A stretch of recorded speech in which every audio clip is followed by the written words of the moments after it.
Okay, now we're going to look at some application problems involving systems of equations. And actually, we've done some of these already.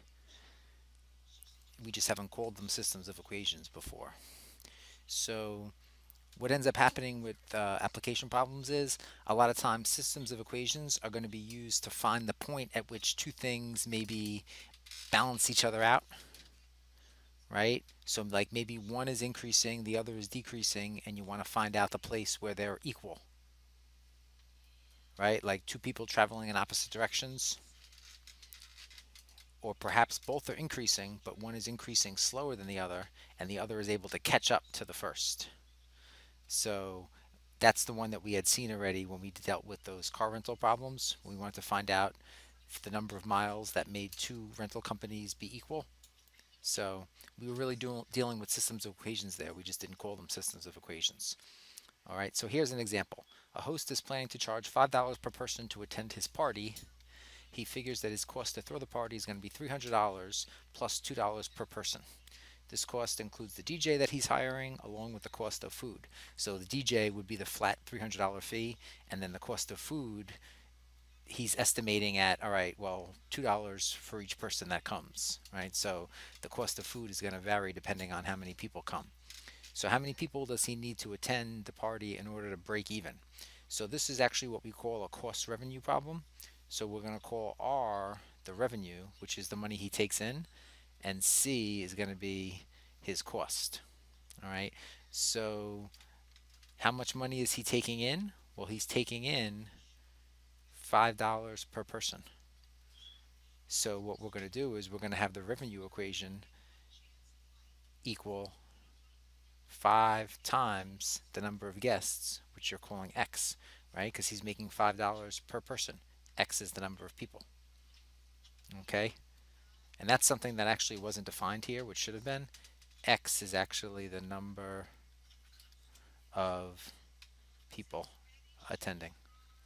So the revenue is going to be 5 times the number of people, and the cost equation comes from right here, 300 plus $2 per person. So the cost equation is going to be 300 plus 2 times the number of people. So there's your cost equation. And then you can just fill in these tables for the various values of x. Okay? So if nobody comes, all right, well, if nobody comes, he's not making any money. If 40 people come, it's going to be 40 times 5, so that's going to be $200. If 80 people come, then it's going to be $400. And you can see that since my table keeps going up by 40, the revenue is going to keep going up by 200. So it's going to increase 200 each row. And then finally at 200 people, the revenue is going to be $1,000. Okay, so that's the revenue.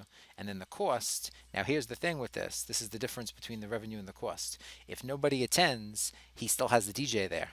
And I always find this interesting to think of the DJ just sitting there, just playing music with nobody attending. It's funny to think about. But technically, if nobody comes, he's still playing for the DJ. So $300 would be his cost. Now, if 40 people come, he's paying 300 plus 80. So he's paying 380. If 80 people come, he's paying 300 plus 160. So 460. And now in this table, the values are going to keep going up by $80 because each 40 additional people, you're spending $80 additional on the food. So this is going to become 540, and then 620, and then 700. So what you can see in the table here is initially, let me put the zero there. Initially, the revenue was lower than the cost. But then what happens once you get to somewhere between 80 and 120, it switches, right? Because at 80, the cost is still higher than the revenue, but then at 120, the revenue is higher than the cost. So, I mean, what you can do if you wish now is graph these, all right? So by connecting the points, we can graph the revenue and the cost curves. And they're not curves, they're lines, right?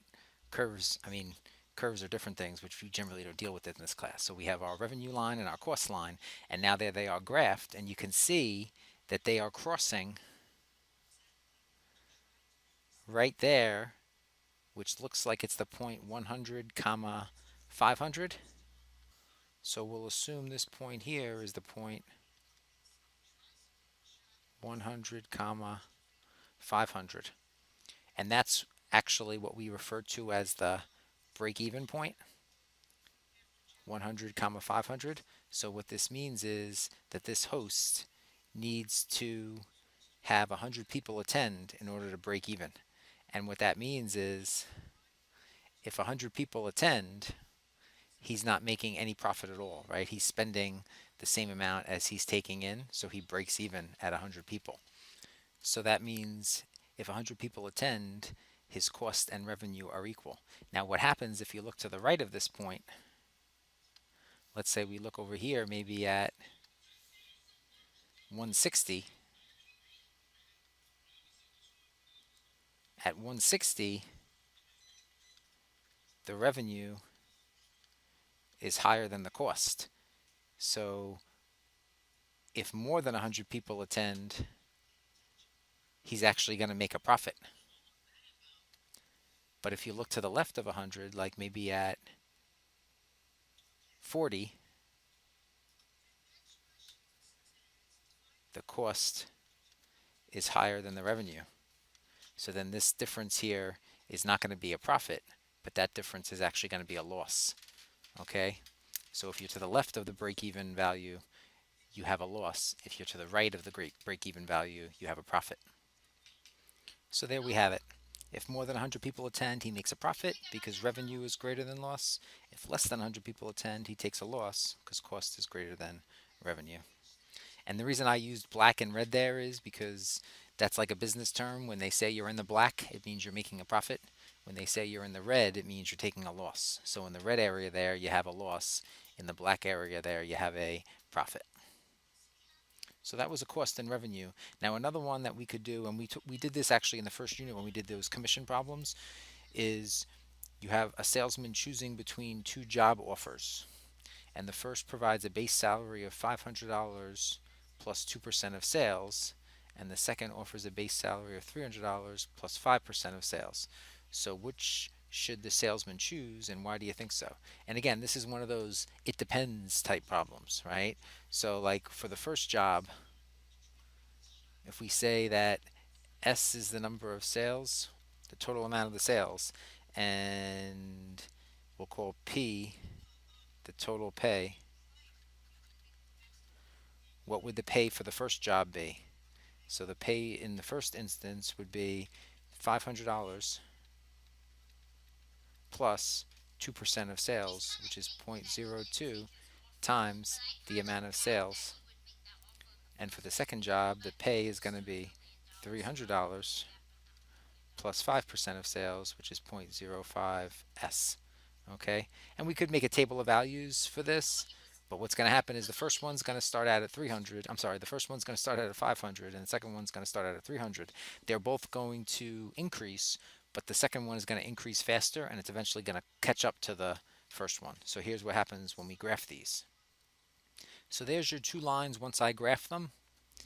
And you can see now, we can just estimate this really, I guess, right? We can estimate what that value is with a cross. And let's say it looks like it's right in the middle of 600 and 6,000 and 7,000. So we'll say maybe it's